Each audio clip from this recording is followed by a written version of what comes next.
C'est pour ça que Soufiane Touré a dit, il a dit, l'innovation est plus aimée de Satan que le péché. L'innovation est plus aimée de Satan, Shaitan, aime beaucoup plus l'innovation que le péché. Pourquoi? Il a dit, car on se repent du péché, alors qu'on ne se repent pas de l'innovation. On se repent du péché, alors qu'on ne se repent pas de l'innovation. C'est très très rare que quelqu'un se repente de l'innovation. Mais du péché, beaucoup de gens se repentent. Ils font la fornication, ils se repentent. Ils boivent l'alcool, ils se repentent. Ils fument la drogue, ils se repentent. Ils volent, ils se repentent. Ils escroquent, ils se repentent. Mais l'innovation, non, c'est difficile de sortir d'une secte. Tu étais dans une secte, dans l'innovation, et tu la quittes. C'est difficile, c'est vraiment difficile. Tu as beaucoup d'ambiguïté dans la tête. Ton cœur est plein d'ambiguïté. C'est pas possible. Il faudrait d'abord, Yann, que tu puisses détruire les ambiguïtés que tu as pour pouvoir Yann, aller vers autre chose. On interrogea Abu Zur'a rahimahullah, à propos des livres de Al-Harith al-Muhasibi, un mubtadi', un innovateur. Qu'est-ce qu'il a dit? Il a dit, prends garde à lire ces livres, prends garde, car ils ne sont qu'innovation et égarement. Mais attache-toi plutôt au texte, et tu y trouveras ce qui te dispensera de ces livres. On lui rétorqua, on lui a dit, ces livres contiennent des leçons, c'est-à-dire les livres de ce mubtadi', Al-Harith al-Muhasibi, ils contiennent des rappels, des leçons, masha'Allah, il nous fait penser au paradis, etc.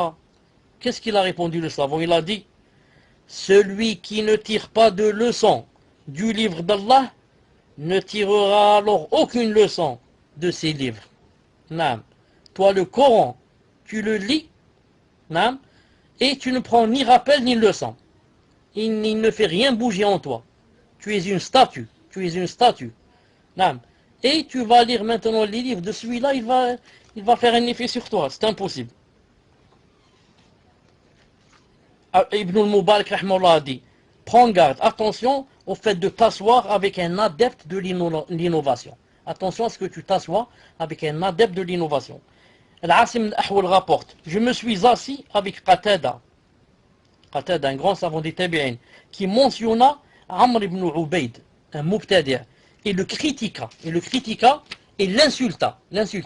Je lui dis alors, je pensais ne pas voir les savants se critiquer l'un l'autre. Quelqu'un lui a dit, je croyais que les savants ne critiquaient pas une personne, n'insultaient pas. Et il répondit, oh Ahwal, ne sais-tu pas que si quelqu'un innove, qu'il doit être mentionné afin qu'on prenne garde à lui? Tu sais pas ça? Tu sais pas que c'est quelqu'un qui va faire des innovations, qu'on doit parler de lui, qu'on doit, qu'est-ce qu'il a dit ici? On doit le mentionner. Pourquoi? Pour que les gens prennent garde à lui. C'est pour ça que tu trouves des gens maintenant qui, par exemple, lorsqu'ils t'entendent parler de quelqu'un, par exemple, il te dit peut-être c'est la médisance. Toi, tu es en train de le mettre en garde contre quelqu'un. Tu lui dis attention, il ne faut pas assister chez X. Ou là, X fait partie des mubtadi'a. Les savants ont parlé de lui. C'est pas moi. Moi, je suis un ignorant. Tu leur dis, mais les grands savants ont parlé de lui. Si tu veux, je te montre le fichier, ou bien je te fais entendre la cassette. Il te dit, j'ai peur, c'est peut-être la médisance. Ah, la médisance. Ça, c'est la médisance. Hein? Quand tu vois quelqu'un voler, tu es dans un bus, tu vois quelqu'un qui va rentrer sa main pour voler quelqu'un mesquin, un vieux qui a travaillé tout le mois, et maintenant, son portefeuille est dans sa poche, et quelqu'un qui va rentrer sa main. Tu ne sens pas quelque chose dans ton cœur. Tu ne voudrais pas mettre en garde contre ce voleur et dire attention, il va te voler. Ou l'appeler la police ou là, non. Ou là, tu vois des gens qui sont rentrés dans la maison de ton voisin pour le voler. Tu ne voudrais pas mettre en garde les gens. Tu voudrais, naam, ça. Donc celui-là, il va voler seulement quelques euros. Il va voler seulement quelque chose de ce bas monde. Tu veux mettre en garde contre lui et tu veux qu'on l'emmène en prison. Pourquoi tu n'as pas de jalousie pour quelqu'un qui veut voler le dîn des autres? L'égareur, le mubtadi', qu'est-ce qu'il va faire? Il va voler le dîn des autres. Il leur vole leur dîn. Et il leur donne un faux dîn. il veut les éloigner du paradis, il veut les jeter en enfer, comme a dit le prophète sallam. Il a dit, il y a des gens qui vont venir, hadith dans Muslim, il a dit, ils parlent de notre langue, c'est-à-dire l'arabe, ils sont comme nous, c'est-à-dire des arabes, il a dit, du'at ala abwab jahannam, ce sont des prédicateurs sur le seuil de la porte de l'enfer. Il a dit, quiconque leur répond, il le jette en enfer. Naam. Tu connais quelqu'un, il est dans l'égarement, naam, et tu ne mets pas en garde contre lui. Alors que tu mets en garde contre un petit voleur qui va voler 10 euros, tu mets en garde contre lui et tu n'acceptes pas. Et tu acceptes qu'on vole le dîne des gens et qu'on égare des gens. Ça, Allah al-Azim, c'est pas l'iman. Naam, tu n'as pas d'iman.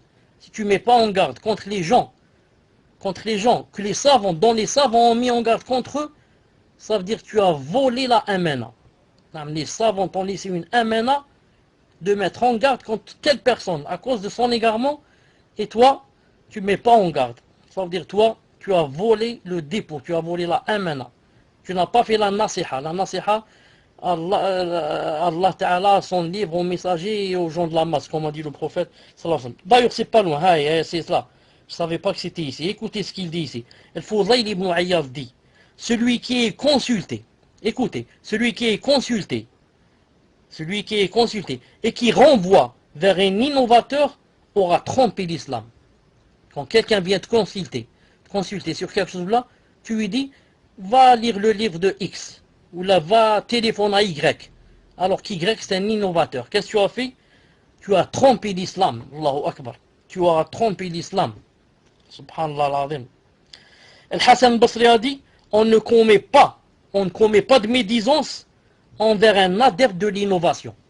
On ne commet pas de médisance envers un adepte de l'innovation.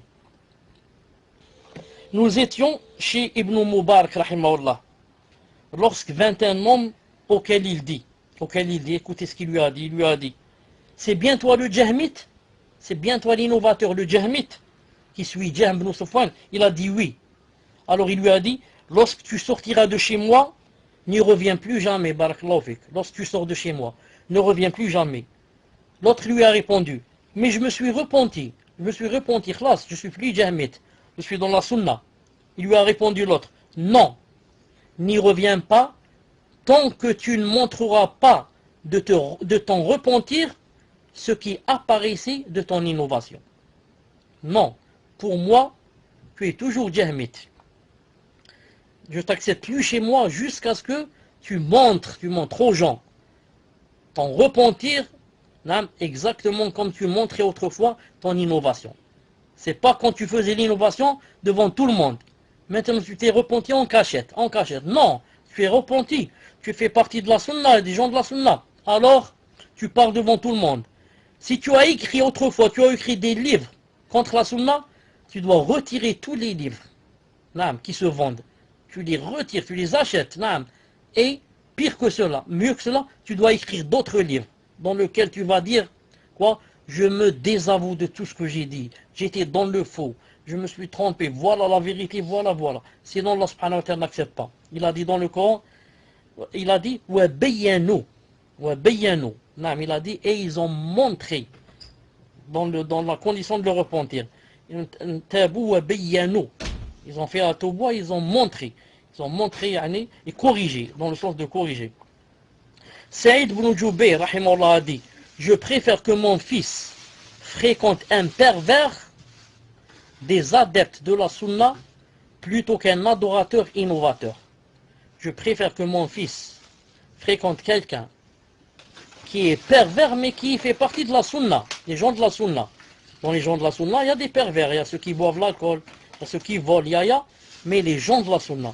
Plutôt qu'un grand adorateur, il va fréquenter un grand adorateur, mais innovateur, a'udhu billah.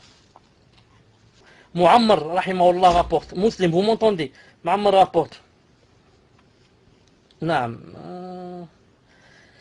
J'ai dit, écoutez ça, j'ai dit à Hamad ibn Abi Sulaiman, je lui ai dit, tu as été un meneur et un imam parmi tes compagnons. puis tu as divergé d'eux et tu es devenu un suiveur. Hein? Quelqu'un lui a dit, toi, quand tu étais parmi tes compagnons, tu étais un meneur, un imam. C'était des gens qui te suivaient. Masha'Allah, un savant parmi eux. Et maintenant, tu as divergé avec eux et tu es devenu un simple suiveur. C'est toi qui suis maintenant les gens. C'est pas les gens qui te suivent. Qu'est-ce qu'il a dit? Écoutez la phrase. Être un suiveur dans la vérité est meilleur que d'être un meneur dans le faux. Allahu Akbar. Je préfère être un suiveur, un tout petit, qui suit la vérité, plutôt que d'être un meneur, un grand machin, mais dans le faux. J'ai été un grand imam, un grand savant dans quoi? Dans le faux et la bid'a. Non, je préfère être une petite fourmi, rien du tout, mais je suis dans quoi? Je suis dans le vrai, pas dans le faux.